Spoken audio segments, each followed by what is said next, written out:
विश्वविद्यालय इलाहाबाद। जय तुम्हारी विश्वविद्यालय इलाहाबाद। ज्ञान उद्गम ज्ञान संगम ज्ञान के इतिहास। ज्ञान उद्गम ज्ञान संगम ज्ञान के इतिहास। शत शत नमन है विश्वविद्यालय इलाहाबाद। सुंदरम सत्यम शिवम अवधारणाधार। जय तुम्हारी विश्वविद्यालय इलाहाबाद। जय तुम्हारी। अपनी ज्ञान परंपरा के द्वारा सूर्य की भांति अखिल विश्व में देदीप्यमान जगत विख्यात महिमा मंडित इलाहाबाद विश्वविद्यालय के परास्नातक संस्कृत विभागीय पूर्वार्ध के प्रिय तेजस्वी छात्रों छात्राओं, पूर्व छात्रों, जिज्ञासुओं और दर्शनानुरागी सज्जनों, हम लोग सांख्य चर्चा में प्रतिदिन की भांति आज भी उपस्थित हैं। आज हम लोग 22वीं कारिका से आरंभ करेंगे। बहुत ही महत्वपूर्ण विषय है। सांख्य शास्त्र का यह त्रिविध दुख निवारक जो परम पवित्र ज्ञान है, यह हम लोगों का सबका परम मंगलकारी हो। इन्हीं शुभकामनाओं के साथ आप सभी लोगों को मैं सस्नेह नमन करता हूं और यह अपेक्षा करता हूं कि अब आप लोग अपने अपने चित्त को एकाग्र करें, क्योंकि बिना चित्त एकाग्र किए, बिना मन को नियंत्रण में रखे इस पवित्र ज्ञान का ग्रहण और इसका लाभ करना दुरूह है। इसलिए आप लोग सब लोग अब अपने चित्त को एकाग्र करें। सांख्य कारिका में 22वीं कारिका देखें। आज की कारिका और टीकाकार आचार्य वाचस्पति मिश्र की टीका दोनों एक साथ हम लोग अध्ययन का विषय बनाएंगे और बड़ा ही रोचक, बहुत ही लाभदायक, बड़ा ही ज्ञानवर्धक, इस-लोक और परलोक में परम उपयोगी इस विषय का हम लोग अधिगमन करते हैं। तो आइए कारिका पर दृष्टि डालिए।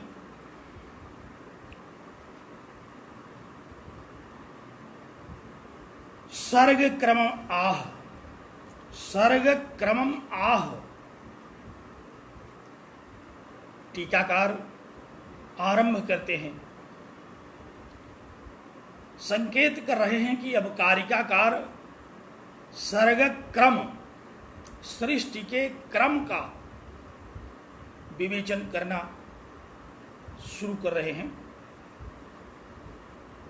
इसके पूर्व हम लोगों ने बड़े महत्वपूर्ण विषयों का भी अध्ययन किया, प्रकृति का, पुरुष का। प्रकृति पुरुष के सानिध्य से होने वाली सृष्टि के विषय में हम लोगों ने सुना, कैसे वह सृष्टि होती है। अब आज प्रकृति से होने वाले जितने भी सर्ग, जितनी भी सृष्टियां, या यूं कह लीजिए कि व्यक्त जो पदार्थ हैं, उनका किस प्रकार से उनकी सर्जना होती है इस सृष्टि क्रम में, इस पर आज आचार्यों के अनुसार हम लोग समझने की चेष्टा करते हैं। तो कारिका देखिए, प्रकृतेर्महांस ततोऽहंकारः तस्मात् गणश्च षोडशकः तस्मादपि षोडशकात् पंचभ्यः पंचभूतानि। चित्त एकाग्र कीजिए, बड़ा सुपरिचित विषय है। हम लोगों ने इस कारिका का तो संपुटित पाठ किया है। जब भी कहीं भी व्यक्त अव्यक्त की चर्चा इस प्रतिदिन के प्रसंग में हम लोगों ने किया, तो इस कारिका पर अवश्य दृष्टि गई और इसका वाचन भी लगातार करते रहे। एक बार फिर देखिए, बड़ी महत्वपूर्ण कारिका है। प्रकृतेर्महांस ततोऽहंकारः तस्मात् गणश्च षोडशकः तस्मादपि षोडशकात् पंचभ्यः पंचभूतानि।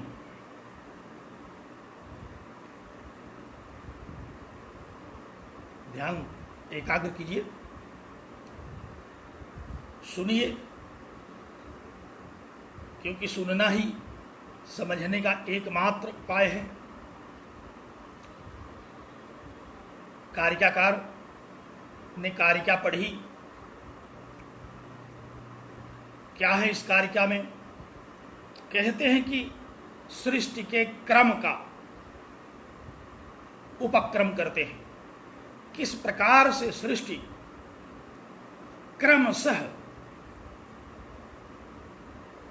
होती है, इसके क्रम की चर्चा कर रहे हैं आज। पहले क्रम बताएंगे, फिर एक एक की विवेचना शास्त्रीय पद्धति से करेंगे। तो पहले हम लोग क्रम पर दृष्टिपात करें, फिर एक एक की चर्चा करेंगे। तो क्या क्रम है? कहा कि प्रकृतेर महान, प्रकृति से महान अर्थात महत तत्व। ध्यान दीजिए, सृष्टि का क्या क्रम बताना आरंभ किया। कहा कि सबसे पहले प्रकृति तत्व से महत तत्व उत्पन्न होता है। आविर्भवंती, ये सब जो तत्व हैं ये सब आविर्भूत होते हैं। प्रकृतेर महान, प्रकृति से महत तत्व आविर्भूत होता है। और प्रकृति क्या है? आरंभ से ही हम लोग प्रकृति के विषय में समझ रहे हैं कि अजाम एकामलोहित शुक्ल कृष्णाम बहवी प्रजा सृजमानाम स्वरूपाः। पहले तो श्वेताश्वतर उपनिषद की श्रुति ने प्रकृति के स्वरूप को समझाया, और फिर टीकाकार आचार्य वाचस्पति मिश्र अपनी टीका का आरंभ करते हुए इसी को मंगलाचरण के रूप में ग्रहण करके बहुत ही व्यापक विवेचन किया। अजामेकाम लोहित शुक्ल कृष्णाम बहवी प्रजा सृजमानाम नमामः, ऐसी प्रकृति को उन्होंने नमस्कार किया जो इस जगत का परम कारण है। तो वह परम कारण रूप प्रकृति, और उसके बाद भी हम लोगों ने 10वीं और 11वीं कारिका में प्रकृति के और उसके व्यक्त स्वरूपों का सामान्य विवेचन किया। हेतु मदनित्यमप्यापि अनेक इत्यादि कारिका से वहाँ भी हम लोगों ने इस प्रकृति के विषय में सुना, और त्रिगुणमा विवेकी विषय है इत्यादि कारिका से भी हम लोगों ने प्रकृति के विषय में सुना समझा। तो सर्वथा सुपरिचित विषय है प्रकृति के विषय में कहना सुनना। तो ऐसी प्रकृति से जिसका सामान्य विवेचन हम लोगों ने किया और विशेष विवेचन भी किया 12वीं 13वीं कारिका में, जहाँ प्रकृति के गुणों का क्या स्वरूप है, किस प्रकार प्रकृति कर्ता होती है, प्रकृति के गुण किस प्रकार कर्तृत्व इत्यादि धर्मों को धारण करते हैं, यह हम लोगों ने विशेष लक्षण भी पढ़े। किसी भी वस्तु के, किसी भी विषय के दो तरह से हम लोग लक्षण करते हैं। एक सामान्य लक्षण, पहले उसके विषय में सामान्य ज्ञान करते हैं, और फिर विशेष लक्षण करते हैं, विशेष रूप से उसके निर्वचन स्वरूप, उसके भेद प्रभेद स्वरूप जो भी विशिष्ट चर्चाएं हो सकती हैं, उन सब को भी हम लोग करते हैं। तो सामान्य लक्षण और विशेष लक्षण पूर्वक हम उस प्रकृति का अध्ययन कर चुके हैं जिसकी चर्चा यहाँ 22वीं कारिका में कारिकाकार कर रहे हैं। यह कोई और प्रकृति नहीं है जिसके विषय में पुनः हम लोग इस पर विशेष और सामान्य चर्चा करें। इसलिए वही प्रकृति है यह जो इस जगत का परम कारण है। तो इससे सर्वप्रथम जो तत्व आविर्भूत होता है उसको महत् तत्व के नाम से जानते हैं। तो प्रकृतेर महान ततोहंकार, उसके बाद उस प्रकृति से अहंकार तत्व उत्पन्न होता है, आविर्भूत होता है। आप टीका पर जरा दृष्टि डालें तो हम और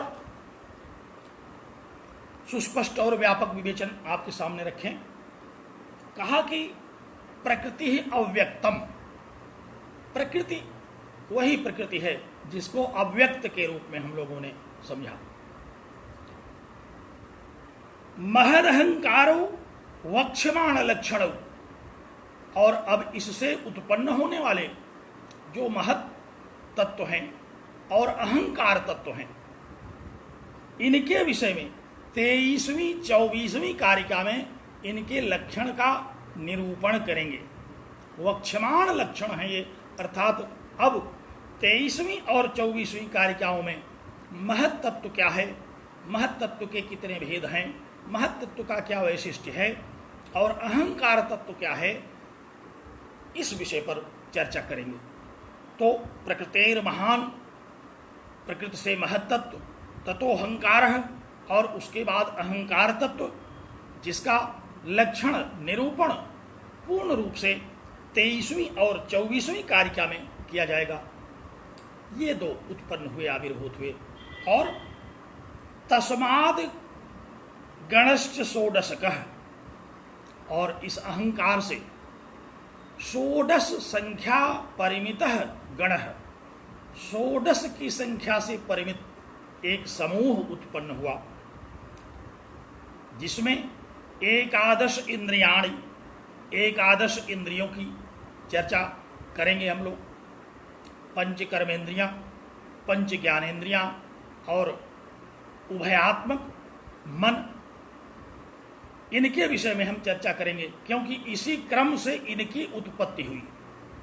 तो प्रकृति से महत् तत्व की उत्पत्ति जिसकी चर्चा हम लोग अगली कारिका में करेंगे, महत् तत्व से अहंकार तत्व जिसकी चर्चा हम लोग 24वीं कारिका में करेंगे, और तस्मात् गणश्च षोडशकः, उस महत् तत्व से 16 तत्वों का, 16 पदार्थों का एक समूह उत्पन्न होता है जिसकी चर्चा हम 26वीं और 27वीं कारिका में करेंगे। षोडश की संख्या में उत्पन्न होने वाले जो तत्व हैं उसमें से एकादश इंद्रियों के विषय में पंच कर्मेंद्रियां, पंच ज्ञानेंद्रियां और मन, इनके विषय में तो हम 26वीं और 27वीं कारिका में विवेचन करेंगे। और पंच तन्मात्र, ये भी जो अहंकार तत्व से आविर्भूत हुआ, कहा कि इनकी चर्चा हम बड़े विस्तार से 38वीं कारिका में करेंगे। इस प्रकार सोयम षोडश संख्या परिमितो गण षोडश कह, यह षोडशक जो है, यह 16 की षोडश से तदस्य परिमाणम सूत्र से कण प्रत्यय करके षोडशक शब्द की सिद्धि हुई। और षोडशक शब्द का तात्पर्य हुआ 16 की संख्या से परिमित, अर्थात 16 संख्या वाला। तो यह षोडशक है, ये 16 संख्या वाला है। इस 16 संख्या में कौन कौन से हैं? कहा कि इसमें पंच कर्मेंद्रियां, आप सब लोग जानते हैं उनका नाम, पंच ज्ञानेंद्रियां और मन। ये एकादश इंद्रिय कहा जाता है सांख्य शास्त्र के अंतर्गत। और पंच तन्मात्र, जिसकी चर्चा हम अभी करते हैं, तो ये 16 संख्या वाला व्यक्त तत्व उत्पन्न हुआ। क्रम अपने मनोमस्तिष्क में बैठाते रहिए।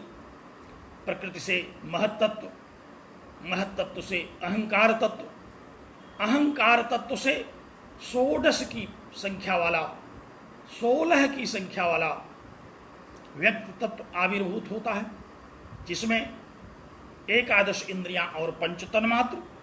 कहा कि तस्माद अपि, उससे भी, तस्माद षोडशकात, कहा कि उस षोडशक में 5 ऐसे तत्व हैं।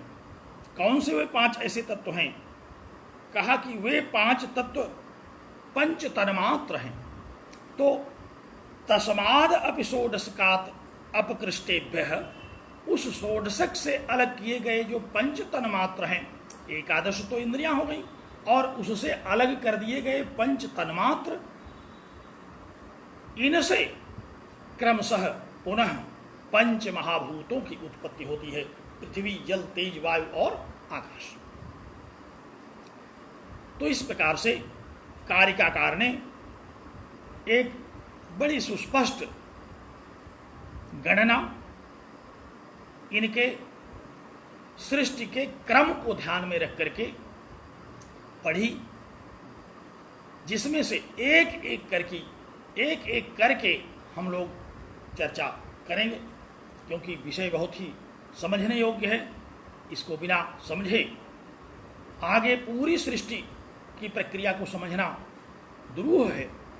इसलिए एक एक को समझेंगे, और किस किस कारिका में क्या क्या कहा गया, आचार्य ने यहाँ, टीकाकार ने इसको भी बता दिया।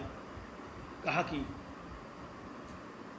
23-24 कारिका में महत्तत्व और अहंकार तत्व को बताएंगे, फिर 26-27 इन 2 कारिकाओं में एकादश इंद्रियों के बारे में बताएंगे, और फिर 38वीं कारिका के अंतर्गत हम पंच तन्मात्रों के विषय में चर्चा करेंगे, और पंच महाभूतों के विषय में चर्चा करेंगे। स्पष्ट सी बात है। उसके बाद तो आचार्य ने कहा कि यह क्रम है सृष्टि का। पंच महाभूतों का क्या क्रम है?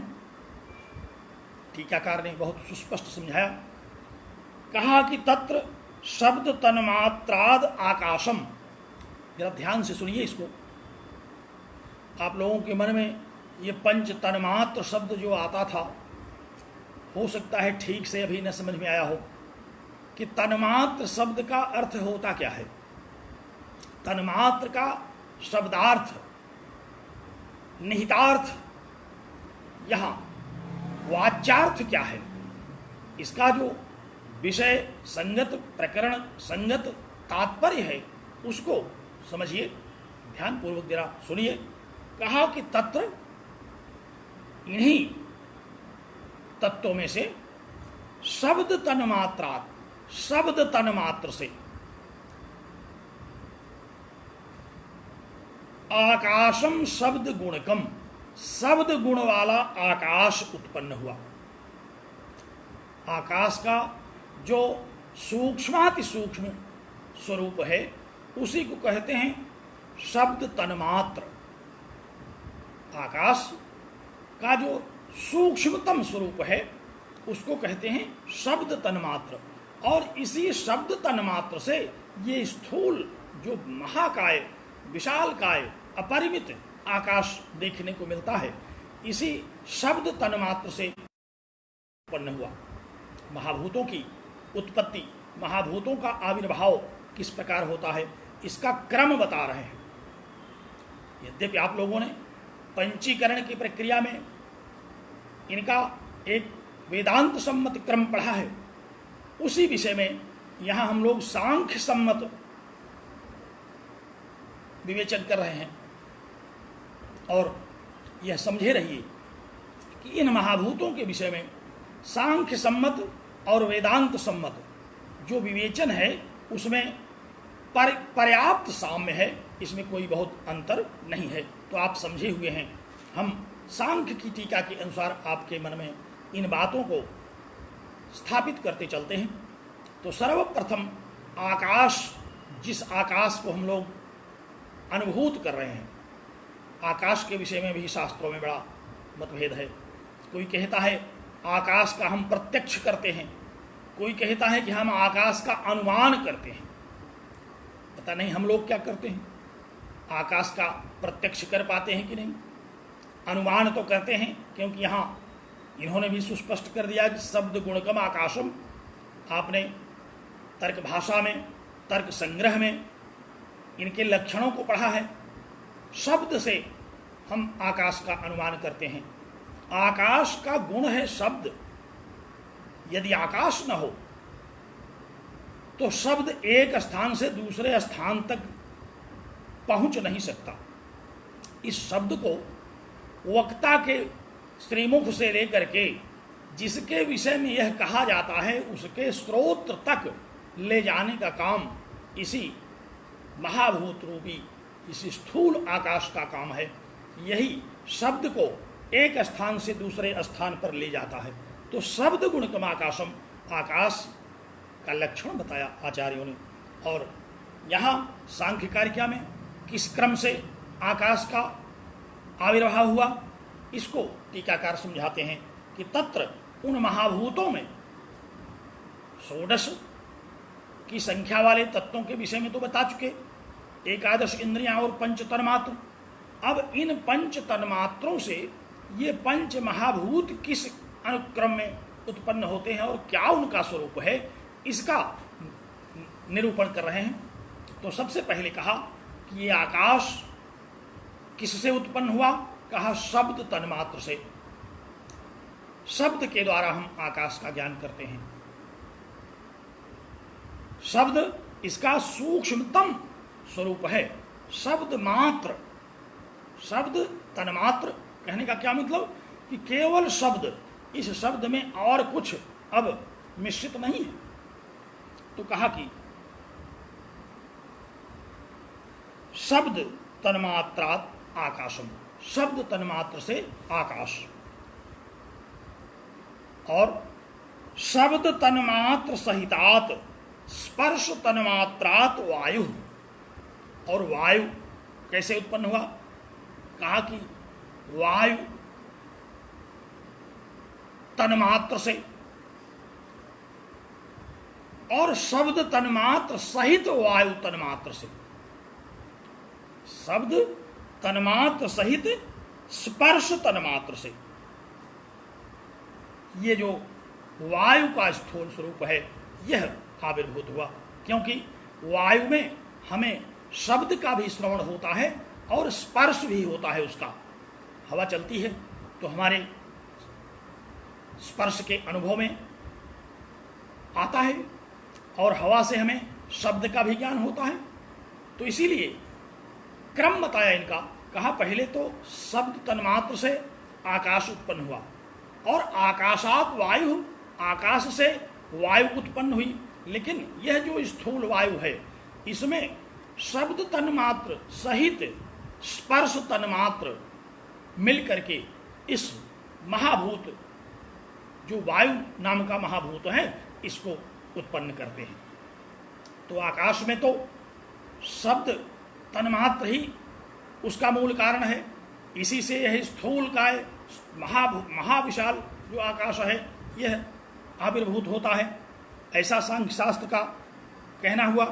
और वायु कहा कि वायु में शब्द तन्मात्र सहितात स्पर्श तन्मात्रात, कहा कि शब्द और स्पर्श ये दो तन्मात्र जब संयुक्त रूप से कारण बनते हैं तब ये महावायु उत्पन्न होती है। जो महावायु है, जिस वायु का हम शब्दतः भी श्रवण करते हैं, जिस वायु का हम स्पर्श करके भी, जिस वायु के स्पर्श से भी हम वायु की अनुभूति होती है, ऐसा वायु नाम का महाभूत उत्पन्न होता है। तो आकाश का जो सूक्ष्मतम कारण है वो है शब्द तन्मात्र। आकाश कार्य है और इसका कारण है शब्द तन्मात्र। वायु कार्य है और इसका कारण है स्पर्श तन्मात्र। लेकिन महाभूत के रूप में जो वायु उत्पन्न हुआ, वह महाभूत रूपी वायु में कारण स्वरूप शब्द तन्मात्र और स्पर्श तन्मात्र ये दोनों हैं। आप लोग ध्यान लगाए रहिए, सांख्य शास्त्र पर भ्रमित मत होइए अन्य शास्त्रों से। यहाँ पहले इस शास्त्र के विषय में आप सुन लीजिए, समझ लीजिए, फिर आप इस शास्त्र के साथ न्याय की, वैशेषिक की, वेदांत की, अन्य शास्त्रों की, तब आप तुलनात्मक विवेचना कीजिए। पहले आप मौलिक रूप से सांख्य शास्त्रीय विवेचन समझिए और फिर जब आप इसको समझ लेंगे तो फिर आप जो जो समझे हुए हैं न्याय सम्मत विषय, वेदांत सम्मत विषय, फिर आप उनका समग्र समीक्षात्मक विवेचन करेंगे तो आपको ठीक ठीक बात समझ में आएगी। अगर आप इसको नहीं समझ पाएंगे तो फिर न इसको समझ पाएंगे न उसको समझ पाएंगे, और फिर दोनों नहीं समझ पाएंगे। इसलिए मन को एकाग्र करिए सांख्य के विषय में। तो महावायु नाम का जो महाभूत उत्पन्न हुआ, ये कैसे उत्पन्न हुआ? कहा कि शब्द तन्मात्र तथा स्पर्श तन्मात्र, इन दो तन्मात्रों के समवेत रूप से कारण बनने पर ये वायु नाम का महाभूत उत्पन्न हुआ। इसीलिए वायु से हमें स्पर्श और शब्द इन दो का ज्ञान होता है। ध्यान दीजिए।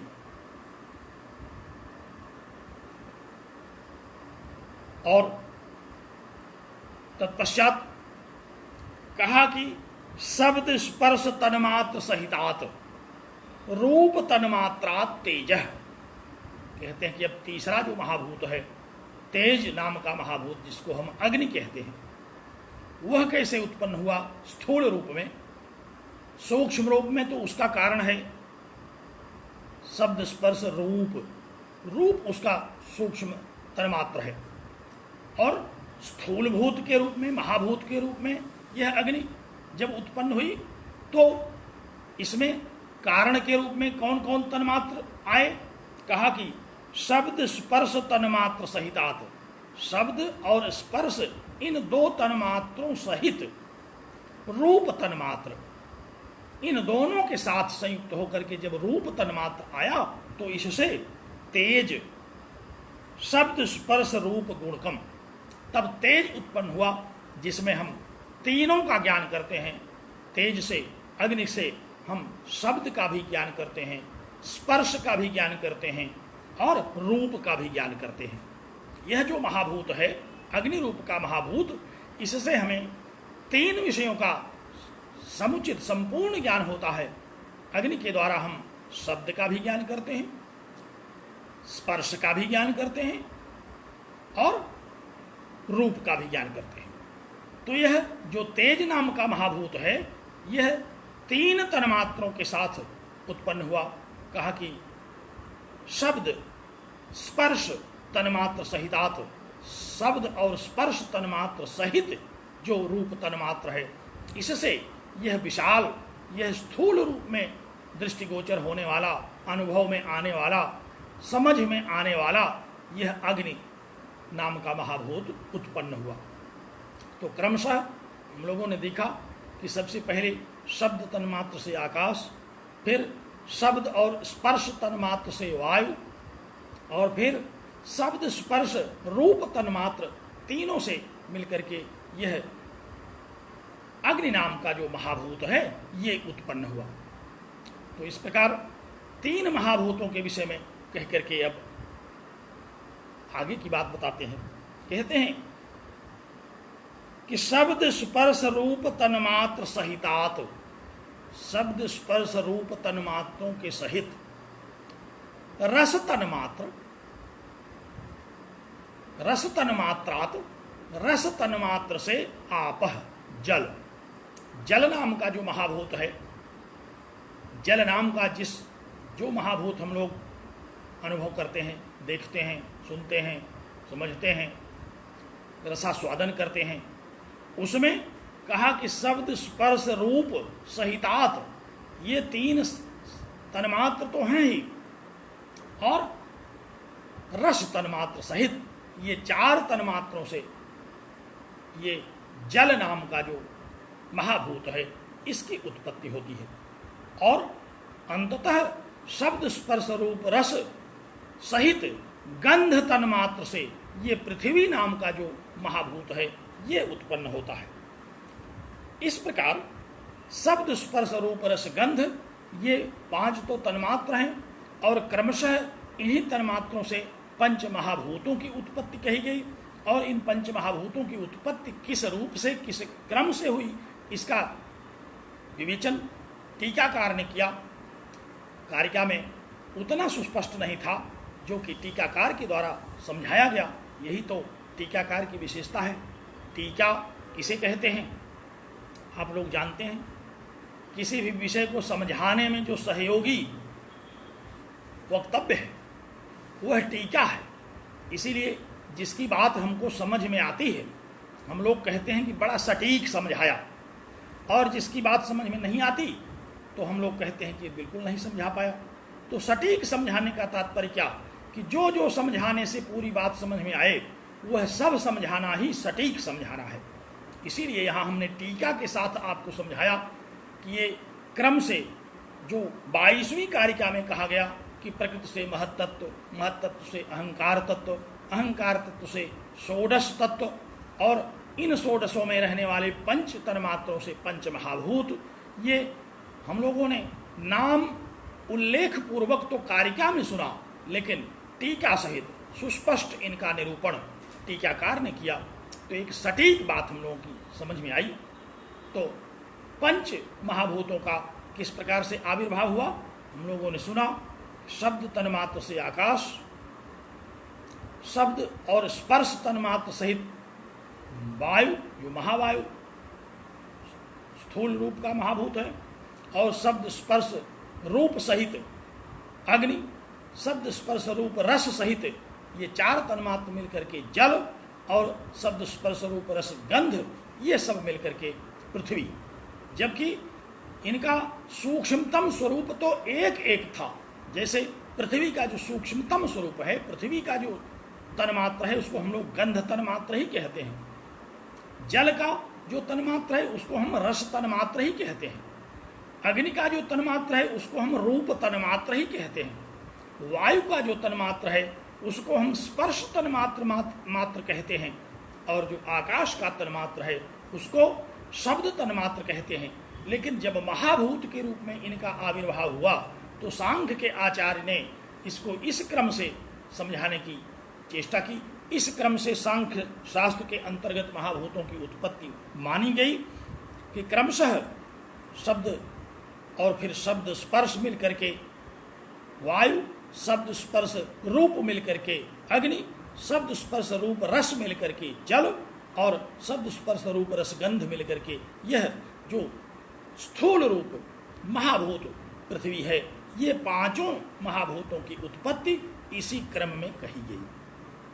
तो इस प्रकार हम लोगों ने 22वीं कारिका में वर्णित सृष्टि के क्रम का सामान्य ज्ञान किया। सृष्टि किस क्रम से होगी और क्या किससे उत्पन्न होगा, कौन कारण बनेगा, कौन कार्य बनेगा, इस विषय का निरूपण इस 22वीं कारिका में क्रमबद्ध प्रकार से कारिकाकार और टीकाकार ने समझाया। जिसको आप लोगों के समक्ष मैंने प्रस्तुत किया और कई बार इस पर चर्चा हो चुकी है। इसको आप लोग समझ चुके हैं। बार बार समझने से अब यह ऐसा समझ में आ गया होगा कि कभी चित्त से उतरेगा नहीं। आप लोग इसको भली भांति धारण करें, इसको समझे रहें। परीक्षा में, सामान्य ज्ञान में, मौखिक परीक्षा में जहाँ भी कहीं शास्त्रीय चर्चा होगी तो सांख्य के अनुसार यदि सृष्टि की उत्पत्ति के विषय में क्रम क्या है यह पूछा जाएगा तो यही क्रम है जो इस 22वीं कारिका में बताया गया। और अब इस सृष्टि के अंतर्गत, इस क्रम के अंतर्गत, इस कारिका के अंतर्गत कहे गए जितने तत्व हैं उनका एक एक करके क्रमशः विशेष विवेचन होगा। तो हम लोगों ने सामान्य विवेचन किया और अब हम विशेष विवेचन भी करेंगे। विशेष विवेचन के प्रसंग में सर्वप्रथम क्रम हमारा वही होगा जो कारिकाकार का क्रम था, जो सांख्य शास्त्र का क्रम है। उसी क्रम से हम लोग अब सटीक समझते चलेंगे। कारिका को समझेंगे और उसके साथ टीका को समझेंगे। तो मुझे पूरा विश्वास है कि आप लोग इस 22वीं कारिका को ठीक से समझ गए। अब इसके बाद हम लोग 23वीं कारिका पर आते हैं। बड़ी महत्वपूर्ण कारिका है 23वीं कारिका। और जैसा कि आप समझ चुके हैं, इस 23वीं कारिका में हम लोग क्या पढ़ेंगे, याद रखिए। 22वीं कारिका तो आपको सदैव जिह्वाग्र पर रहेगा कि किसके बाद क्या आविर्भूत हुआ। तो क्या आविर्भूत हुआ, स्मरण होगा आपको। प्रकृतेर महान, प्रकृति से महत तत्व या बुद्धि तत्व, इसी महत तत्व को बुद्धि तत्व कहते हैं। आरंभ में भी मैंने महत तत्व के विषय में चर्चा करते हुए कहा था कि यह बहुत ही महनीय तत्व है। इस सृष्टि का सबसे महनीय तत्व क्या है? इस सृष्टि का सबसे महनीय तत्व यह बुद्धि तत्व है। अगर ये बुद्धि तत्व न हो तो हमें कुछ समझ में ना आए, क्योंकि जो भी हमें समझ में आता है उस समझ का, उस ज्ञान का, उस विषय के अनुभव का मूल कारण यही बुद्धि तत्व है। और इसी बुद्धि तत्व से इस जगत की रचना हुई, क्योंकि प्रकृति से सर्वप्रथम इसकी रचना हुई, इसका आविर्भाव हुआ बुद्धि तत्व का। और यह इतना महान तत्व है कि अब इससे एक से बढ़कर एक तत्वों की रचना कही जा रही है। अब इससे जिसकी रचना कही गई, महत तत्व से अहंकार तत्व, वो और बड़ी रचना करने में समर्थ हुआ। षोडश तत्वों का आविर्भाव उससे हुआ। तो ऐसे महनीय इस बुद्धि तत्व को हम लोग समझेंगे। यह बुद्धि तत्व इस सृष्टि का एक ऐसा चमत्कृत तत्व है, एक ऐसा चमत्कारी विषय है जिसको समझे बिना हम लोग ठीक से कोई बात नहीं समझ पाएंगे। महत तत्व को समझ करके सब कुछ समझ जाएंगे। तो अब 23वीं कारिका देखिए, बहुत महत्वपूर्ण कारिका है। 23वीं कारिका पर दृष्टि डालिए, वाचन कीजिए। अध्यवसायो बुद्धि धर्मो ज्ञानम वैराग्य ऐश्वर्यम। अध्यवसायो बुद्धिर धर्मो ज्ञानम विराग ऐश्वर्यम। ध्यान से देखिए, सुनिए। अध्यवसायो बुद्धिर धर्मो ज्ञानम विराग ऐश्वर्यम। दूसरी पंक्ति, सात्विकमेतत् रूपम तामसमस्मात् विपर्यस्तम। बड़ी महत्वपूर्ण कारिका है, बड़ा आनंद आता है इसमें। इसको आप ठीक से सुनेंगे तो बहुत आनंद आएगा।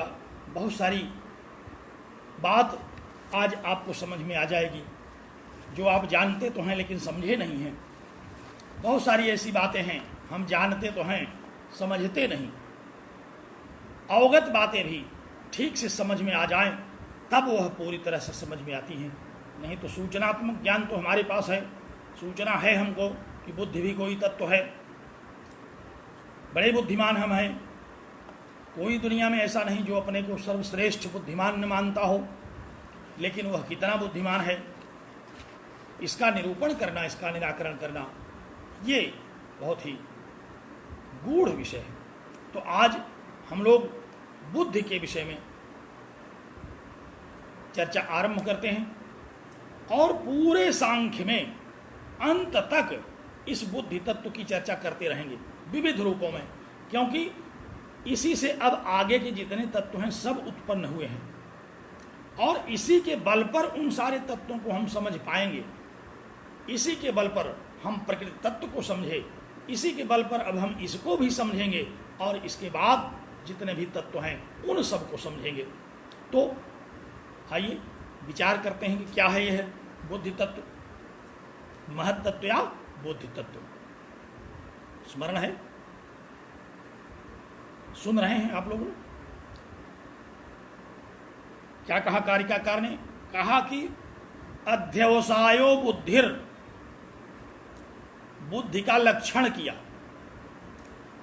हम लोगों की आदत है किसी भी शब्द को सुनते हैं तो पहले उसका लक्षण करते हैं, क्योंकि बिना लक्षण के लक्ष्य की समझ नहीं आती। तो यहां लक्ष्य क्या है? बुद्धि को समझना। और उस बुद्धि का लक्षण क्या है? कहा कि अध्यवसाय है। अध्यवसाय, अध्यवसायो बुद्धि। धर्म ज्ञानम विरागः ऐश्वर्यम एतद अस्याह सात्विकम रूपम। कहा कि धर्म, ज्ञान, विराग और ऐश्वर्य ये चार इसके सात्विक रूप हैं। बुद्धि है क्या? कहा कि अध्यवसाय बुद्धि है। और इसके रूप कितने हैं? कहा कि सात्विक और तामस भेद से इसके 8 रूप हैं। तो सर्वप्रथम सात्विक भेद किया, कहा कि धर्मः ज्ञानम विरागः ऐश्वर्यम एतद अस्याह सात्विकम रूपम भवति। इस बुद्धि का यह सात्विक रूप है। अस्माद् विपर्यस्तम तामसम रूपम, और इसका जो विपरीत रूप है, इसका जो विरुद्ध धर्मी है, वह है तामस बुद्धि। सात्विक बुद्धि में हम लोगों ने 4 भेद पढ़े, धर्म, ज्ञान, विराग और ऐश्वर्य।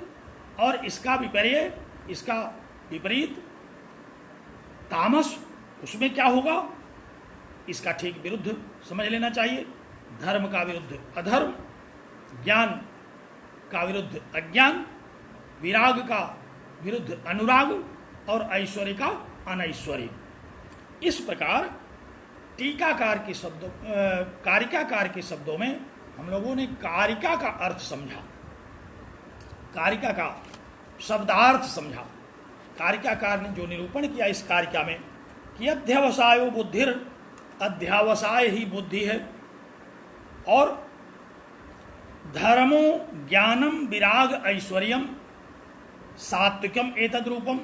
धर्म, ज्ञान, विराग और ऐश्वर्य ये इसके सात्विक स्वरूप हैं।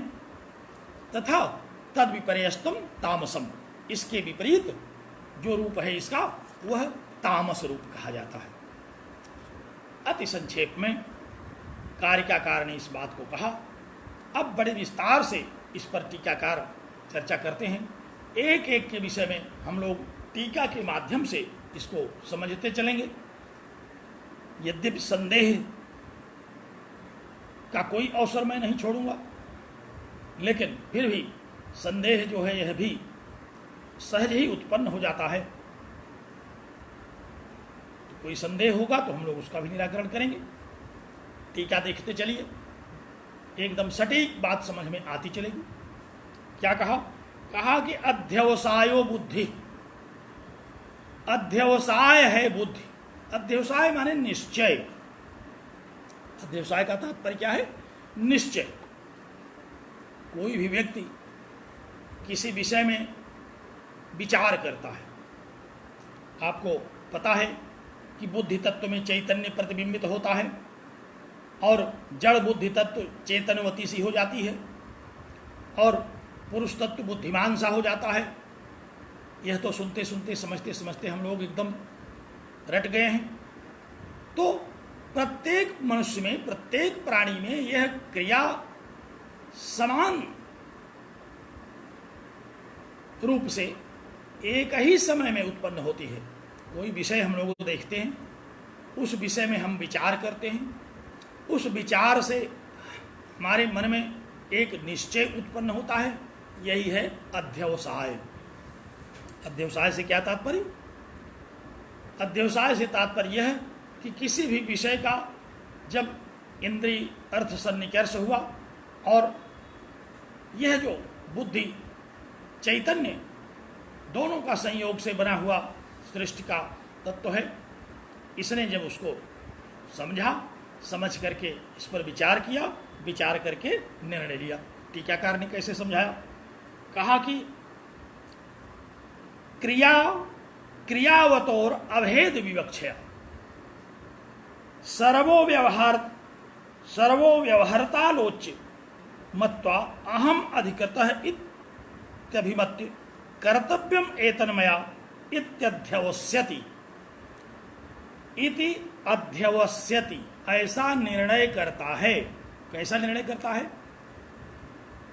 जब कोई भी व्यक्ति किसी विषय को देखता है तो सबसे पहले उसको यह ज्ञान होता है कि मैंने इसको देखा, और फिर उसको विचार करता है तो उस पर सबसे फिर ज्ञान होता है कि मैंने इस पर विचार किया, और अंत में एक निश्चय पर पहुंचता है। तब उसको यह अवगत होता है कि मैंने इस विषय को समझा और अब मैं इस कार्य को करने के लिए अधिकृत हूँ, और फिर वह क्रियावान हो उठता है। जैसे हम लोग हैं यहाँ सांख्य के विषय में, सर्वप्रथम हम लोगों ने कारिका को सुना, कारिका को सुनने के बाद शब्दार्थ समझा, शब्दार्थ के बाद इसका निहितार्थ समझा, टीकाकार के द्वारा इसके जो भी निहितार्थ हैं उनको समझा, और समझ करके हमें यह ज्ञान हुआ कि मैं अब इसको समझ गया हूँ, मैं इसको समझने के लिए सर्वथा अधिकृत हूँ। और जैसे ही मैंने ऐसा समझा कि मैं अब समझ गया हूँ तो मुझे लगा कि अब मैं आपको समझा दूँ। अब मैं ही क्रिया भी हूँ, क्रियावान भी हूँ। जब तक मैंने समझाना नहीं शुरू किया तब तक तो मैं एक अंतर मन में पड़ी हुई क्रिया हूँ, क्योंकि पहले हमने सांख्य के विषय में सुना कारिकाकार के माध्यम से, टीकाकार के माध्यम से इसको श्रवण किया, मनन किया, समझा, समझने के बाद इस निश्चय पर पहुँचे कि मैं इसको समझ गया, और इस निश्चय पर समझने के उपरांत मैं यह निर्णय ले लिया कि अब मैं इसको समझा सकता हूँ। यह जो निर्णय है, यह जो पहले तो क्रिया और फिर क्रियावान के रूप में प्रकट हो गया, यही अध्यवसाय है। ध्यान दीजिए, मुझे लगता है कि आप समझ गए होंगे। किसी भी विषय को पहले हम सुनते हैं, समझते हैं, फिर एक निश्चय मन में उठता है बुद्धि में, और वह निश्चय हमें ठीक से अवगत हो जाता है और हम यह मान लेते हैं कि इस विषय को हमने समझा और अब हम इसके अनुरूप कार्य कर सकते हैं। यह जो अध्यवसाय है, यह जो यथार्थ ज्ञान है, क्योंकि हम इस ज्ञान को यथार्थ रूप में ही कर सकते हैं। इंद्रियों के द्वारा विषय का सन्निकर्ष होता है, ये प्रत्यक्ष ज्ञान है, अथवा अनुमान के द्वारा हमें विषय का सन्निकर्ष होगा, ये अनुमानजन्य ज्ञान है। चाहे शब्द सुन करके हमको ज्ञान हो, वह शब्दजन्य ज्ञान है। तो शब्द, अनुमान, प्रत्यक्ष, यही तो तीन ज्ञान हैं, यही तीन प्रमाण हैं सांख्य के अनुसार। इन तीनों के द्वारा हम विषय को समझते हैं और इस निश्चय पर पहुंचते हैं कि मैंने समझा, और समझ करके फिर मैं उसको क्रिया रूप में, आचरण में ले आते हैं हम लोग। तो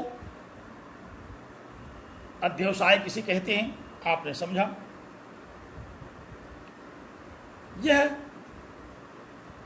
सो अध्यवसाय है, यही अध्यवसाय है जो निश्चय किया आपने और निश्चय के अनुसार जो सक्रिय होने की आपके मन में विचारधारा उठी, यही अध्यवसाय है।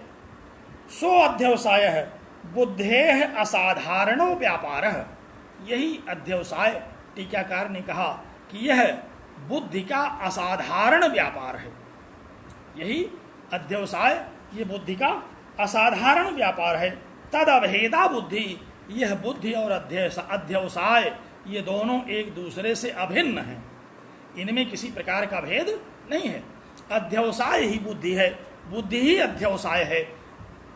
इसके क्रम के आधार पर जब हम समझ लें तो फिर यह अभिन्न प्रतीत होने लगती है कि कोई भी विषय हम देखते सुनते हैं, फिर उसके विषय में मनन करते हैं, समझते हैं, फिर निश्चय पर पहुंचते हैं और फिर इस निश्चय को धारण करके उसको हम क्रिया में ले आते हैं। यही अध्यवसाय है और यही बुद्धि भी है। तो बुद्धि और अध्यवसाय ये दोनों परस्पर अभिन्न हैं, ये शब्दार्थ हैं, ये पर्याय है। तो कहा कि कारिकाकार ने इसी बात को कह दिया था कि अध्यवसायो बुद्धि है, अर्थात यह निश्चय ही बुद्धि है। इसी को शास्त्रकारों ने कहा, इसी को वेदांत में कहा गया कि निश्चयात्मिका वृत्ति ही बुद्धि, जो निश्चयात्मिका वृत्ति उठती है अंतःकरण में उसी को बुद्धि कहा जाता है। बात समझ में आई। हम लोगों ने बुद्धि का लक्षण किया और उस लक्षण के द्वारा यह समझ में आया कि ये लक्षण ही बुद्धि है। जो लक्षण से हम लोगों ने समझा वही तो बुद्धि का स्वरूप है। लक्षण करते करते, लक्षण को समझते समझते लक्ष्य को समझ गए। अध्यवसायो बुद्धि, अध्यवसाय ही बुद्धि है और अध्यवसाय क्या है इसको समझते समझते हम इस बात को समझ चुके कि अध्यवसाय ही बुद्धि है। बुद्धि का असाधारण धर्म अध्यवसाय है और अध्यवसाय तथा बुद्धि इन दोनों में अभेद है। एक वाक्य में समझिए, एक वाक्य में इसको हम लोग इसी तरह से कह सकते हैं कि बुद्धि का जो असाधारण धर्म है वही है अध्यवसाय और अध्यवसाय तथा बुद्धि इन दोनों में किसी प्रकार का भेद नहीं है, ये दोनों अभिन्न हैं। बुद्धि अध्यवसाय और अध्यवसाय ही बुद्धि। और तदेवं बुद्धिम लक्षयित्वा विवेक ज्ञानोपयोगिनस्तया, कहा कि अब आपने बुद्धि क्या है इसको समझ लिया तो विवेक ज्ञान में उपयोगी यह बुद्धि है, क्योंकि हम लोग विवेक ज्ञान करने के लिए ही सक्रिय हुए हैं। व्यक्ताव्यक्तज्ञ विवेक करना है, व्यक्त और अव्यक्त तथा ज्ञ का विवेक करने के लिए ही तो हमें बुद्धि की आवश्यकता है। और अब इस बुद्धि को हम लोगों ने समझ लिया कि जो निश्चयात्मिका वृत्ति है यही बुद्धि है, यही असाधारण जो व्यापार है बुद्धि का, इसी को बुद्धि कहते हैं। अब इसके सात्विक भेद क्या हैं, इनको समझ करके हम बुद्धि के विशेष स्वरूप को समझते हैं। तो टीकाकार ने आरंभ किया, कहा कि धर्मान सात्विक तामसान आह, सात्विक और तामस धर्म कहा। यहां दो धर्म कहे गए, सात्विक और तामस। अब सबसे पहले शंका उठ खड़ी हुई कि आखिर राजस क्यों नहीं कहा गया। सात्विक भेद और तामस भेद तो कह दिया गया, लेकिन राजस भेद क्यों नहीं कहा। आचार्य ने कहा कि राजस भेद इसलिए नहीं कहा कि राजस, ये रजस जो गुण है ये क्या करता है, ये केवल सत्व और तमस को सक्रिय कर देता है, यही ज्ञान है इसका। क्योंकि सत्व और तमस ये निष्क्रिय हैं और रजोगुण क्या करता है, रजोगुण इन दोनों को सक्रिय कर देता है। तम को सक्रिय कर देता है, सत्य को सक्रिय कर देता है। तो जब तम के साथ जुड़ता है तो यह तामस ज्ञान है, जब सत्य के साथ जुड़ता है तो यह सात्विक ज्ञान है। ये दोनों के साथ जुड़ा हुआ रहता है। यह जो राजस ज्ञान है, राजस जो बुद्धि है, ये सात्विक भी है और तामस भी, क्योंकि अपने आप में इसका कोई और उपयोग नहीं है। अपने आप में इसका केवल एक उपयोग है कि यह सत्य को भी सक्रिय कर देता है, स्वयं सक्रिय रहता है और तमस को भी सक्रिय कर देता है। तो ये सक्रिय रहना और सक्रिय करना, यही रजोगुण का हम लोगों ने विशेष लक्षण पढ़ा था। यहाँ भी आचार्य ने बुद्धि के जो 4 भेद बताए, उसमें सात्विक धर्म तो बताया, तामस तो बताया, राजस नहीं बताया।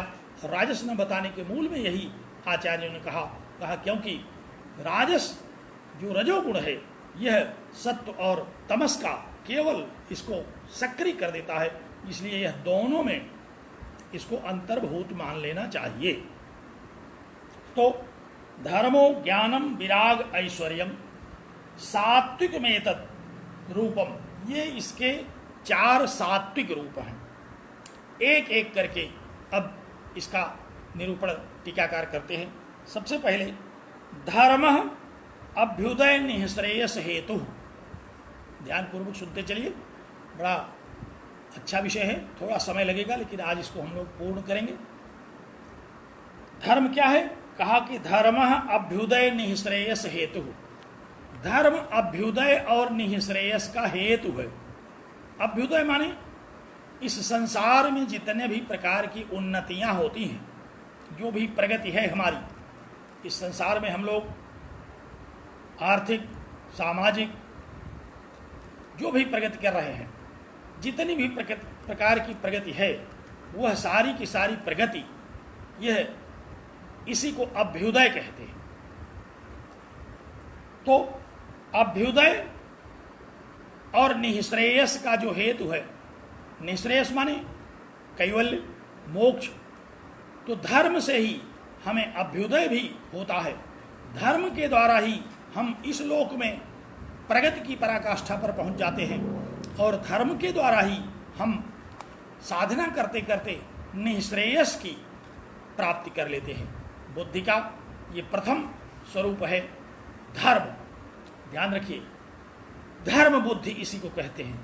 ये जो धर्म बुद्धि है ये हमारे इस लोक की प्रगति का कारण है और यही हमारे कैवल्य की प्राप्ति का भी कारण है। इसीलिए इसको क्या कहा कि ये धर्म है बुद्धि का, यह जो सात्विक स्वरूप है इसको धर्म कहते हैं। कैसे इस लोक और परलोक में हमें कैसे प्रगति होती है, आप लोग जानते हैं, इसको वेदांत सार में भी पढ़ा था। यहा मूत्रार्थ फल भोग विराग, आपने वहां वैराग के प्रकरण में सुना था। इह और अमूत्र, अर्थात इस लोक में और स्वर्ग लोक में। तो यही धर्म के द्वारा हम इस लोक में भी प्रगति करते हैं। क्या है धर्म? कहा कि तत्र याग दानाद्यनुष्ठान जनितो धर्म। इसमें सबसे पहले धर्म क्या है, धर्म किसे कहते हैं? कहा कि याग दानाद्यनुष्ठान जनितः धर्म। जो याग, पूर्व मीमांसा में हम लोग पढ़ते हैं याग यजेत स्वर्ग कामः, जिसको स्वर्ग की इच्छा हो वह यज्ञ करे, और दान यज्ञ इत्यादि का भी आनुषंगिक कार्य है दान। तो यज्ञ और दान इत्यादि से, अब देखो यज्ञ के अनेक भेद बताए गए,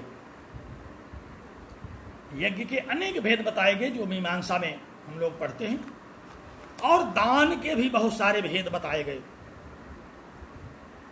जिसको हम लोग अभी चर्चा करेंगे। तो यज्ञ दानाद्य अनुष्ठान, और अनुष्ठान किसे कहते हैं? शास्त्रीय पद्धति से किए गए किसी भी कार्य को अनुष्ठान कहते हैं।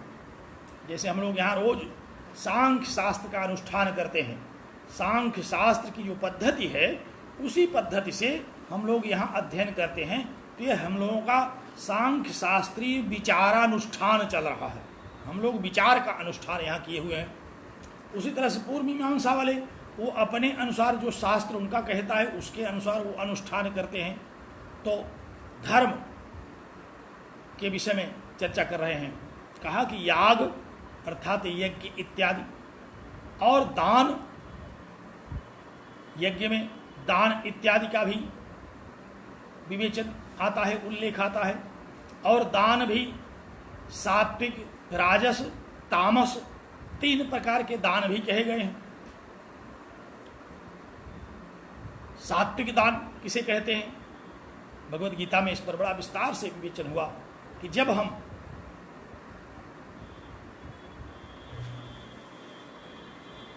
उचित पात्र में उचित देश काल के अनुसार उचित द्रव्य को प्रदान करते हैं तो उसी को सात्विक दान कहते हैं। उचित देश, उचित काल और उचित पात्र में, अब ये उचित देश, उचित काल और उचित पात्र कौन है, इस पर भी बड़ा विस्तार किया जा सकता है। यहाँ हम लोग इन विषयों पर थोड़ा सूक्ष्म चर्चा करेंगे।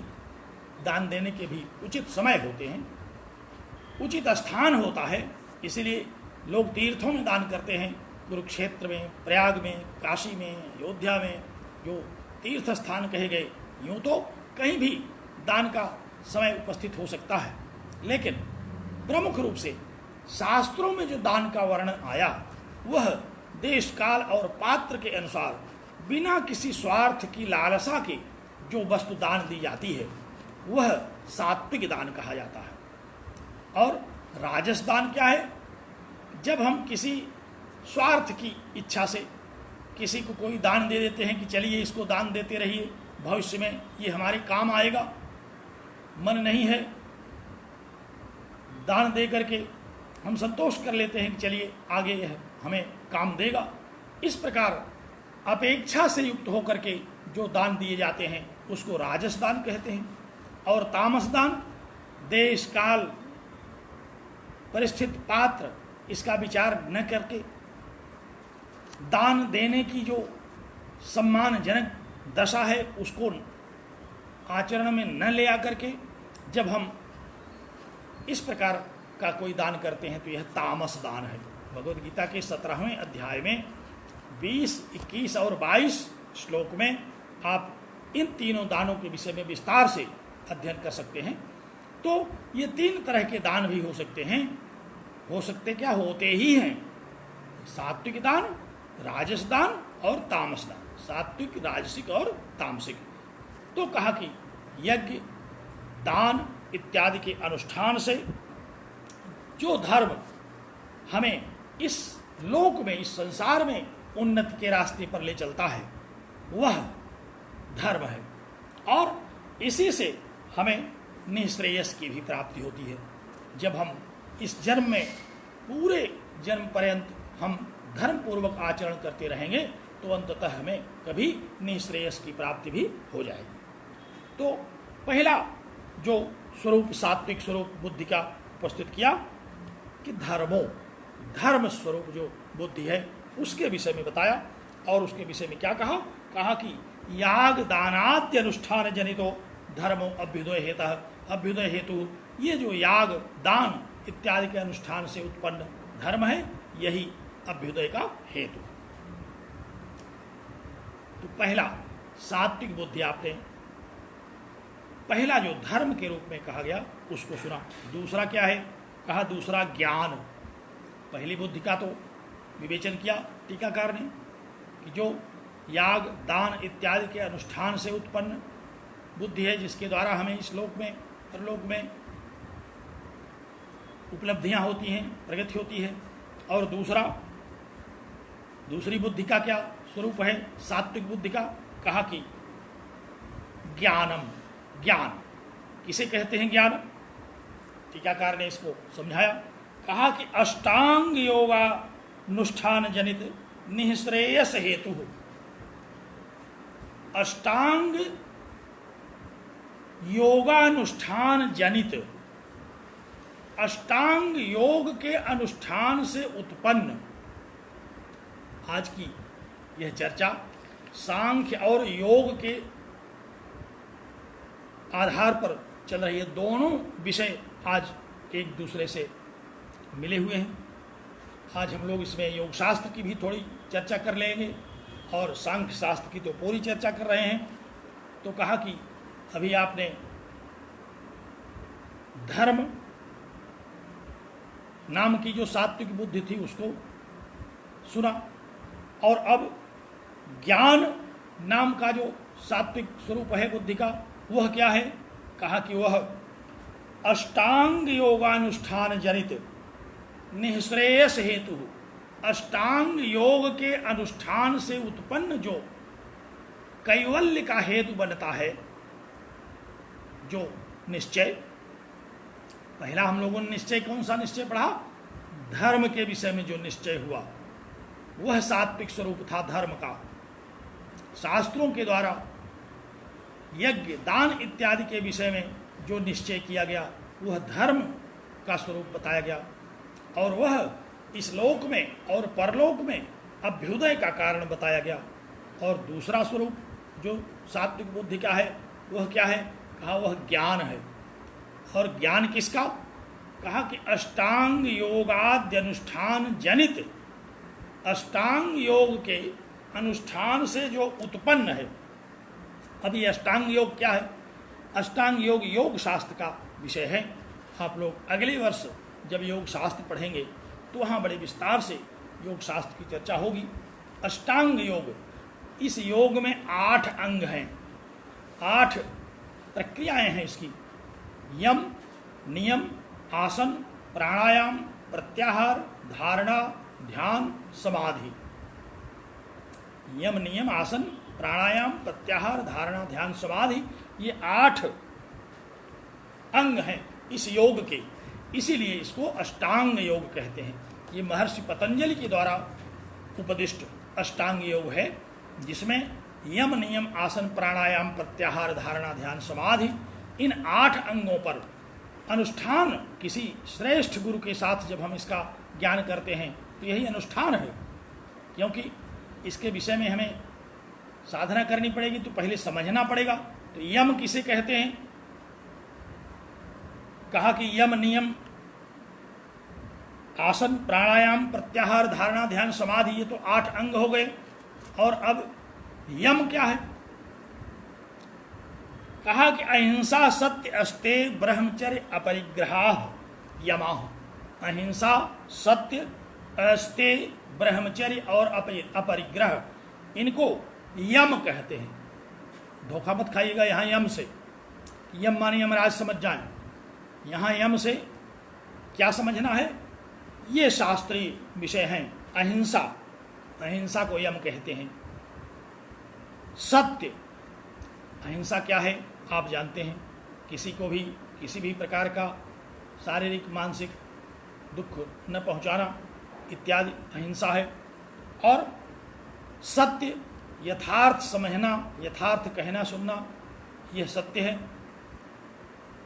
सत्य, अस्ते, चोरी न करना, किसी भी वस्तु को चुराना नहीं, जो अपना अधिकार है। जैसे हम लोग नौकरी करते हैं तो नौकरी में जितना वेतन मिलता है वही हमारा आधिकारिक प्राप्तव्य है। उसके अलावा उत्कोच इत्यादि ग्रहण करते हैं जो वो चोर हैं, क्योंकि वह ग्रहण नहीं करना चाहिए, परंतु वो लोभवश, अज्ञानवश, मोहवश, लोभवश उसको ग्रहण करते हैं। तो अस्ते, स्ते माने जो चोर है, और अस्ते माने जो इससे रहित है, अर्थात किसी भी वर्जित प्रकार से धन का ग्रहण न करना। तो अहिंसा, सत्य, अस्ते, ब्रह्मचर्य, इंद्रियों को अपने बस में रखना, और अपरिग्रह, किसी की वस्तु को ग्रहण न करना, ये 5 यम हैं। और नियम, शौच, संतोष, तपः, स्वाध्याय, ईश्वर प्रणिधानानि। कहा कि शौच, शरीर को पवित्र रखना, साफ सुथरा रखना, ये शौच है। संतोष, व्यक्ति को संतुष्ट रहना चाहिए, जो उसे प्राप्तव्य है उसी में ही उसके मन में संतोष बना रहना चाहिए। अब ये शौच कितने प्रकार के हैं, संतोष कितने प्रकार के हैं, तप क्या है, स्वाध्याय, ईश्वर प्रणिधान क्या है, इस पर हम लोग योग शास्त्र में विस्तार से पढ़ेंगे। यहाँ तो हम केवल नामोल्लेख पूर्वक इनका उल्लेख कर दे रहे हैं कि आप सुने रहिए। तो शौच, संतोष, तप, स्वाध्याय, वेदाध्ययन इत्यादि, सांख्य का अध्ययन, योग का अध्ययन, ये सब स्वाध्याय। और ईश्वर प्रणिधान, ईश्वर में आस्था रखना, विश्वास रखना, ये नियम है। तो यम, नियम, आसन, जिस भी किसी स्वरूप में आप देर तक सुखपूर्वक स्थिर रह सकते हैं, स्थिर सुखमासनम, जिसमें जिस स्थिति में सुखपूर्वक आप देर तक बैठ करके चिंतन मनन कर सकते हैं, उसको आसन कहते हैं। प्राणायाम, श्वास और प्रश्वास को नियमित करना, ये प्राणायाम है। और प्रत्याहार, इंद्रिय वृत्तियों को चित्त में समेट लेना। जो इंद्रिय की वृत्तियां हैं, इंद्रियों की क्या वृत्तियां हैं? जो हमारी इंद्रियां हैं वो विषयों की ओर दौड़ती हैं, लेकिन उनको विषयों की ओर न दौड़ने देना, बल्कि उनको चित्त में लपेट कर रखना, यह है प्रत्याहार। तथा धारणा, धारणा माने अपने मन को, अपने चित्त को हृदय पुंडरीक में एकाग्र करना अथवा ईश्वर में एकाग्र करना, लगातार उसी का चिंतन करते रहना, यह धारणा है। तत्र प्रत्यय एकतानता ध्यानम। आचार्य पतंजलि ने कहा कि किसी भी विषय में, चाहे वह हमारा हृदय पुंडरीक है, उसमें ईश्वर रहता है, अथवा ईश्वर की किसी भी प्रतिमा में, किसी स्वरूप में, किसी मूर्ति में एक तानता चित्त की बनाए रखना, यही है धारणा। और इस ध्येय में लगातार चित्त को लगाए रखना, तैल धारावत, जैसे तेल की धार गिरती रहती है अविच्छिन्न रूप से, उसी प्रकार से मन को अपने आराध्य में, अपने अभीष्ट में, अपने इष्ट में लगाए रखना, यही है ध्यान। और इन सब का जो परिपक्व स्वरूप है, जब हमारी सारी इंद्रियां एकत्र हो जाती हैं, जब सारी इंद्रियों का जो ज्ञाता ज्ञान और ज्ञेय की त्रिपुटी में अभेद हो जाता है, उसी को समाधि कहते हैं। तो ये अष्टांग योग है। तो अष्टांग योग जनित, अष्टांग योग अनुष्ठान जनित जो ज्ञान है, उसी को सात्विक ज्ञान कहा जाता है। आचार्य ने यहाँ सात्विक ज्ञान किसे कहा? कहा कि अष्टांग योगानुष्ठान जनित निःश्रेयस हेतु अष्टांग योग के द्वारा उत्पन्न किया गया जो यह सात्विक ज्ञान है, जो कि निःश्रेयस हेतु, जो निःश्रेयस का हेतु है। और इसी से सत्व पुरुषान्यता ज्ञानम होता है, इसी से प्रकृति और पुरुष का अन्यता ज्ञान भी होता है कि प्रकृति अन्य है, पुरुष अन्य है। यह जब अष्टांग योग के द्वारा हम साधना कर लेते हैं, अष्टांग योग के द्वारा जब हम अध्यवसाय पर पहुंचते हैं, निश्चय पर पहुंचते हैं, तब यही ज्ञान कहा जाता है। तो हम लोगों ने दो विषय पढ़ा, क्या? एक धर्म, बुद्धि का जो सात्विक स्वरूप है धर्म, और दूसरा बुद्धि का सात्विक स्वरूप है जो वह ज्ञान, और तीसरा वैराग्य। बड़े संक्षेप में वैराग्य के विषय में हम चर्चा करेंगे आपसे। वैराग्य क्या है? विरागो रागा भाव, भोग विषयों में राग का अभाव ही वैराग्य है। आप लोगों ने वैराग्य की बड़ी चर्चा की है वेदांत में, वही वैराग्य यहाँ भी है। यहाँ मूत्रार्थ फल भोग विराग है, जो इस लोक और परलोक अर्थात स्वर्ग आदि लोकों के भोगों के प्रति विरक्ति है, उसी को यहाँ भी विराग कहा। और चूंकि यह एक साधना का विषय है, तो यहाँ भी वैराग्य के चार स्वरूप आचार्य ने समझाया, टीकाकार ने। इन्होंने कहा कि यह जो वैराग्य है, यह अपनी साधना के क्रम में क्रमशः चार रूपों में, चार क्रम में देखा जाता है। इन चारों का नाम है, क्या नाम है? कहा कि यतमान संज्ञा, व्यतिरेक संज्ञा, एकेंद्रीय संज्ञा, वशीकार संज्ञा इति चतस्रः संज्ञा। चार नाम हैं इस वैराग्य के। वैराग्य अर्थात वस्तुओं के प्रति जो अनुराग है उसका न होना, यही तो वैराग्य है। भगवान शंकराचार्य ने बड़ा अच्छा इसका लक्षण किया अपने अपरोक्षानुभूति में। वह लक्षण तो बहुत ही अद्भुत था।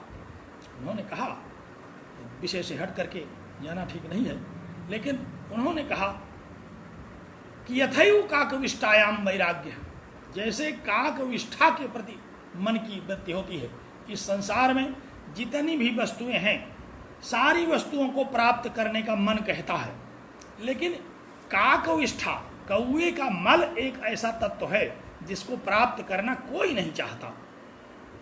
दुनिया में और बहुत सारे मल हैं जो प्राप्तव्य वस्तुएं हैं, उनका तो कहना ही क्या है। मलों को भी प्राप्त करना लोग चाहते हैं। प्रायः गृहस्थों में सवेरे सवेरे जानवरों के मलों को एकत्र करना यह परम पुनीत काम मानते हैं लोग। गृहस्थ मल एकत्र करते हैं। यहाँ तक कि गर्दभ के मल को भी विद्वानों का कहना है कि जो वैद्य हैं उससे भी औषधि बना दिया करते हैं। लेकिन दुनिया में एक ऐसा पक्षी है जिसके मल का कोई उपयोग नहीं है। यथैव काक विष्ठायाम, जैसे कौए के विष्ठा के प्रति मनोवृत्ति बन जाती है, उस प्रकार की मनोवृत्ति जब इस संसार के समस्त भोगों के प्रति बन जाए तो उसी को कहते हैं वैराग्य। सोचिए कि कितना कठिन है, कितनी बड़ी साधना है। इसीलिए आचार्य ने यहाँ योग के अंतर्गत साधना का जो वैराग्य की साधना है उसके 4 स्टेप्स बताए, 4 क्रम बताए।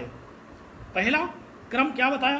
कहा कि यतमान संज्ञा, जिस समय हम यतमान रहते हैं, प्रयत्नमान रहते हैं, जब हम प्रयत्नशील रहते हैं। क्या प्रयत्नशील रहते हैं? रागादय कषायाश्चित्तवर्तिनः। कहा कि ये राग क्या है? राग कहते किसको हैं? जो हमारे चित्त में विषयों के प्रति मोह की मैल होती है उसी को राग कहते हैं। जिन कारणों से विषयों की ओर हमारी इंद्रियां दौड़ती हैं वो कारण क्या हैं? वही तो राग है। हमारे चित्त में एक वृत्ति बनी रहती है, वही वृत्ति संतुष्ट होती है इंद्रियों के माध्यम से, वही राग है। भोग पदार्थों को पाने के बाद हमारा चित्त जो प्रसन्न होता है वही प्रसन्नता ही राग है। उसी प्रसन्नता को प्राप्त करने के लिए तो इंद्रियां दौड़ती हैं विषयों की ओर। मिठाई खाने के लिए हम लोग दौड़ते हैं, तो रसनेंद्रिय के द्वारा जो मिठाई खाने की सुखानुभूति हुई, वह जो सुखानुभूति चित्त में है, चित्त को जो सुखानुभूति है वह चित्त में सदैव बनी रहती है और वही राग है। उसी राग को हटाने के लिए जब हम प्रयत्नशील रहते हैं, अर्थात इंद्रियों को विषयों की ओर जाने से, इंद्रियों का विषयों के प्रति जो उनका रुझान है जिससे हमारे चित्त में राग उत्पन्न होता है, उसको रोकने का जो प्रथम क्रम है उसी को कहते हैं यतमान। तो इंद्रियों का भोगों के प्रति जो अनुराग है और उस अनुराग के कारण जो कषाय, जो मैल चित्त में जमी है, उस मैल को छुड़ाने की जो साधना है, उस मैल को हटाने की जो साधना है, और वो साधना कैसे होगी? वो साधना इसी तरह से होगी कि लगातार हम विरक्त भाव से रहें। लगातार जब मन कहे तो हम न खाएं मिठाई। यही जिससे भी हमारे मन के, हमारे चित्त के वे मैल दूर हों, उसी की साधना करना, यही लगातार यतमान संज्ञा का वैराग्य है। और दूसरा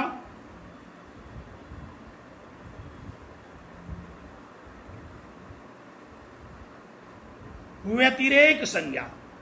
दूसरी जो साधना का क्रम है वो व्यतिरेक है।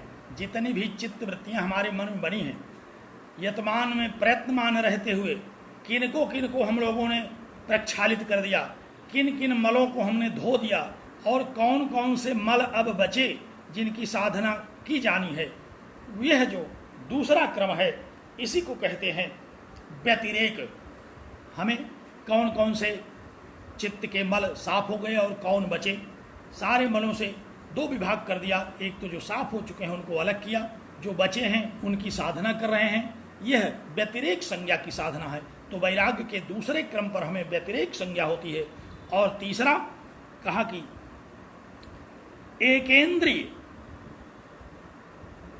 एकेंद्रीय संज्ञा। ये कौन सी संज्ञा है? कहा कि इंद्रिय प्रवर्तना समर्थतया पक्वानाम औत्सुक्य मात्रेण मनस व्यवस्थापनम एकेंद्रीय संज्ञा। कहा कि अब जब मैल साफ हो जाती है तो भी मन में कुछ न कुछ संस्कार बने रह जाते हैं, मन कहता रहता है। लेकिन अब साधना के परिणाम स्वरूप हम लोग नहीं दौड़ते उन मोहों की ओर, उन भोगों की ओर। तो मन में जो वासना बनी हुई है, इसी को क्या कहते हैं? एकेंद्रीय संज्ञा। और चौथा जो स्टेप है, चौथा स्टेप किसे कहते हैं? चौथे स्टेप को क्या बताया? यह चौथा जो है इसको वशीकार कहते हैं। दृष्टा अनुश्रविक विषय भोग कृष्ण से वशीकार संज्ञा वैराग्यम। यह जो वशीकार अर्थात वैराग्य की साधना का जो पराकाष्ठा है, जब हमें इस लोक और परलोक के सारे विषय भोगों के प्रति हमारी चित्तवृत्ति शुद्ध हो जाए, चित्त में जितने भी मल बैठे हैं ये सब साफ हो जाएं, इसी को वशीकार संज्ञा कहते हैं। तो ये 4 प्रकार के वैराग्य के साधना के क्रम हैं। तो हम लोगों ने 3 प्रकार के भेदों को पढ़ा। पहला धर्म जो सात्विक बुद्धि है, दूसरा ज्ञान और तीसरा वैराग्य। और अब अंतिम जो स्वरूप कहा गया बुद्धि का, ऐश्वर्यम अपि बुद्धि धर्म। एक ऐश्वर्य नाम का भी बुद्धि धर्म है। यह साधना से, सात्विक बुद्धि की साधना से यह ऐश्वर्य बुद्धि की प्राप्ति होती है, जिसके द्वारा 8 सिद्धियों की बात कही गई। जो साधक इस प्रकार से धर्म बुद्धि का अनुष्ठान करके, ज्ञान का अनुष्ठान करके, वैराग्य का अनुष्ठान करके, इन अनुष्ठानों के द्वारा आगे बढ़ता हुआ उसे सिद्धियां प्राप्त हो जाती हैं, इसी को ऐश्वर्य कहते हैं। साधक ऐश्वर्य संपन्न हो जाता है। ऐश्वर्य माने ईश्वर में जो शक्ति है, उस शक्ति से जो संपन्न हो जाए उसी को ऐश्वर्य कहते हैं। ईश्वर में रहने वाली, ईश्वर के पास क्या क्या नहीं है, उसमें से अगर कुछ हमको मिल जाए तो हम उतना ऐश्वर्य हमको मिल गया। तो यहाँ इन साधकों को जो सात्विक बुद्धि से साधना करते हैं, इनको क्या क्या ऐश्वर्य मिल सकता है? कहा कि 8 सिद्धियां मिलती हैं। एक एक करके हम आपको इनका नामोल्लेख पूर्वक विवेचित करते हैं। कहा कि तत्र अणिमा, पहली सिद्धि है अणिमा, अणुभाव। कोई जो अणु हो जाए, सबसे छोटा हो जाता है, उसको कहते हैं अणिमा। इस सिद्धि के द्वारा, इस साधना के द्वारा, जो सात्विक बुद्धि की साधना है, इस सात्विक बुद्धि की साधना के द्वारा जो 8 सिद्धियां कही गई, उसमें सबसे पहली सिद्धि क्या है? अणिमा। इतना लघु हो जाता है वह साधक, कहा कि यतः शिलाम अपि प्रविशति। इतना सूक्ष्म हो जाता है कि शिला में भी प्रवेश कर जाता है। शिला में प्रवेश करना तो बहुत ही दुर्लभ कार्य है, ध्रुव है। लेकिन यह साधना है बुद्धि की कि अगर वह साधना करके सिद्धियों को प्राप्त कर लिया तो 8वां सिद्धि, 8 सिद्धियों में पहली सिद्धि है अणिमा, अत्यंत लघु हो जाना, अत्यंत अणु हो जाना। और दूसरा लघिमा, लघु भाव, बहुत ही हल्का हो जाना। कहा कि यतः सूर्य मरीचीन अवलंब सूर्य लोकम याति। कहा कि इतना हल्का हो जाना कि सूर्य की किरणों को पकड़ करके सूर्य लोक तक पहुंच जाना, यह साधना है। यह जो योग की साधना, जो बुद्धि के निर्मल होने पर साधना होती है, जिसमें अणिमा की बात कही गई कि अत्यंत सूक्ष्म रूप धारण कर लेना, और लघिमा, अत्यंत लघु हो जाना, हल्का हो जाना, इतना हल्का हो जाना कि वह योगी सूर्य की किरणों को पकड़ करके सूर्य लोक तक जाने की सामर्थ्य से युक्त हो जाता है। तीसरा ऐश्वर्य कहा गया लघिमा, गरिमा, गुरु भाव, भारी हो जाना। कई बार हम लोग देखते हैं हनुमान जी इत्यादि के बारे में जो हम लोग पढ़ते हैं, सुनते हैं, देखते हैं, भारी हो गए, अब उठ ही नहीं रहे हैं, सूक्ष्म हो गए, दिख ही नहीं रहे हैं, लघु हो गए, उड़ने लगे। ये सब सिद्धियां हैं। तो गरिमा, भारी हो जाना, महिमा, विशाल हो जाना, विशाल रूप धारण कर लेना। हम लोग देखते हैं सुनता ही भय पर्वताकारा, सुनते ही पर्वत के आकार का हो गया, तो विशाल काय हो गया। ये महिमा नाम का ऐश्वर्य है, महिमा नाम की सिद्धि है। और प्राप्ति सिद्धि के द्वारा व्यक्ति को, जो साधक है, उसको सब कुछ प्राप्त हो सकता है। कोई भी वस्तु ऐसी नहीं है जो इच्छा करे और वह प्राप्त न हो जाए। चाहे तो वह चंद्रमा को अंगुली से स्पर्श कर ले, कोई भी वस्तु उसके लिए अप्राप्त नहीं हो सकती। ये सिद्धियों का अपना चमत्कार है। और अगला, पराकाम में सत्य संकल्प रहना, अबाधित इच्छा रखना, और वशित्व जिसके द्वारा संसार के सारे प्राणियों को, भूतों को अपने वश में कर लिया जाए, और ईशित्व माने इस सिद्धि की पराकाष्ठा है यह ईशित्व। इससे ईश्वर में रहने वाली सारी सिद्धियां प्राप्त हो जाती हैं। अर्थात वह चाहे तो ईश्वर जो जो करता है वह सब कर सकता है, लेकिन क्योंकि एक ये सिद्धि प्राप्त की गई है, एक नित्य सिद्ध है जो ईश्वर, तो यहाँ तो विवेक की पराकाष्ठा है। ईश्वर के किसी भी कार्य में वह हस्तक्षेप नहीं करता, लेकिन उसको सिद्धियां सब प्राप्त हो जाती हैं। तो ये जो 8 सिद्धियां हैं, अणिमा, लघिमा, गरिमा, महिमा, प्राप्ति, प्राकाम्य, वशित्व और ईशित्व, ये ऐश्वर्य नाम का जो सात्विक स्वरूप है बुद्धि का, ये है। तो बुद्धि किसे कहते हैं? हम लोगों ने देखा कि बुद्धि अध्यवसाय को ही बुद्धि कहते हैं, और यह धर्म, ज्ञान, वैराग्य तथा ऐश्वर्य, इस प्रकार के 4 स्वरूप हैं इस सात्विक बुद्धि के। तो इति 4 सात्विकाः बुद्धि धर्मा, इस प्रकार बुद्धि किसे कहते हैं और बुद्धि के 4 सात्विक धर्म कौन हैं, इनका विवेचन किया गया। तामसास्तु तद विपरीताः बुद्धि धर्मा, और तामस जो हैं इसके विपरीत बुद्धि धर्म हैं, अर्थात अधर्म, अज्ञान, अवैराग्य और अनैश्वर्य। ये आगे इन पर भी विवेचना की जाएगी, तामस धर्म पर। तो इस प्रकार से हम लोगों ने 23वीं कारिका में यह देखा कि बुद्धि किसे कहते हैं। बहुत ही संक्षेप में और बहुत तीव्र गति से हमने बुद्धि तत्व का विवेचन किया। संक्षेप में टीकाकार के आश्रय, टीकाकार पर आश्रित होकर के जो टीकाकार ने बुद्धि के विषय में इस कारिका की टीका में अवगत कराया, वह सब मैंने आप लोगों को अवगत कराने की चेष्टा की। मुझे पूरा भरोसा है कि आप इसको एक बार पुनः पढ़ेंगे और पढ़ करके समझेंगे। जहाँ कहीं कोई संदेह हो, आप हमसे दूरभाष पर अथवा शंका समाधान के समय जब भी चाहें आप इसको हमसे पूछ सकते हैं। तो आज हम लोगों ने 2 कारिकाओं पर चर्चा की। एक तो सृष्टि का क्रम क्या है 22वीं कारिका में, और सृष्टि क्रम में क्रम प्राप्त प्रथम जो तत्व है महत तत्व या बुद्धि तत्व, इस पर हम लोगों ने चर्चा की। और अब एक एक करके हम लोग जितने भी सृष्टि के ये वर्णित तत्व हैं सांख्य कारिका में, हम इन पर चर्चा करेंगे क्रमशः। अब हम आगे की चर्चा, इसके आगे अहंकार तत्व है, इस पर चर्चा हम अगले व्याख्यान में करेंगे। आज इसी प्रसंग पे मैं अब अपनी वाणी को विराम देता हूँ।